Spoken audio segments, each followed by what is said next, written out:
22 long rifle. And it's also a good thing, like with people, like with sensory issues or anything, because 22 isn't like a huge caliber, so it's not going to be loud when it's coming out. It would be safe to do without ear protection.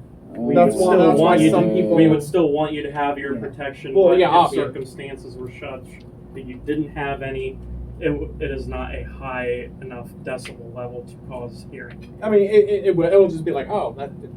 Okay. Right. It's just like a little It's pop. always recommended to have hearing protection. We always make And sure I have especially our eye knee- protection, yeah. but we'll get into that.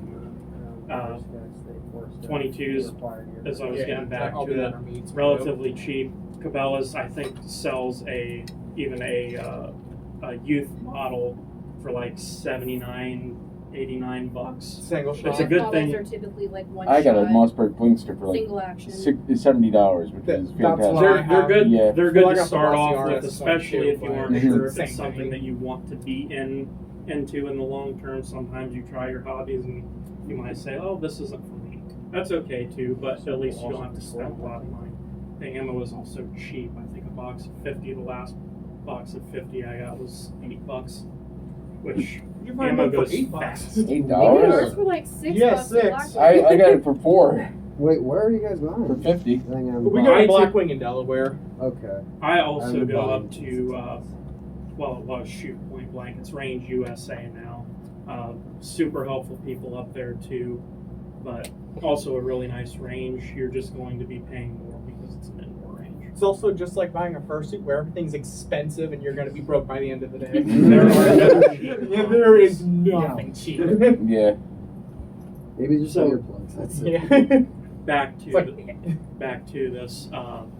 We'll start off talking about the action of the firearm, which is how the cartridge is shot, loaded, and ejected from the firearm.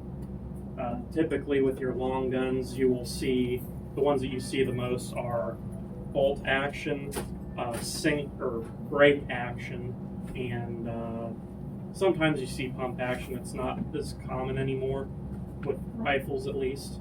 That's more of a shotgun thing in modern times, but there are pump action rifles. I have a different thing to show up I found on the internet that was much more nicely put together than what I could. And then before I move on to that, handguns. Typically the two types that you find are pistols, which are your semi-automatics that have the slide on top. You have a magazine that goes through the handle, and then you have your revolvers, which is quite literally that. You have a cylinder that you load your ammo into, and it revolves around with each shot or each pull of the hammer. Let's get to...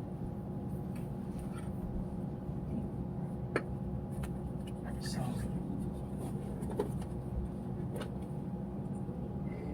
I got a question. yeah, what's up? Are the lever actions still cool these days, or are the lever action Lever is action, still okay. around. You're going to end up paying more typically. Okay. Mhm. But I other heard than that, it. lever actions will always be based. Okay. I'm just going to say that right now. Okay. contract. Yeah. No, I try to get into one with no good ones. But yes, they are very expensive. Yeah. Okay. I was looking at one. Oh. No. I didn't know if they were more on the antique side or if they were. No. There's a bunch of people out there who need to bring replicas of black powders. That's true. That's true.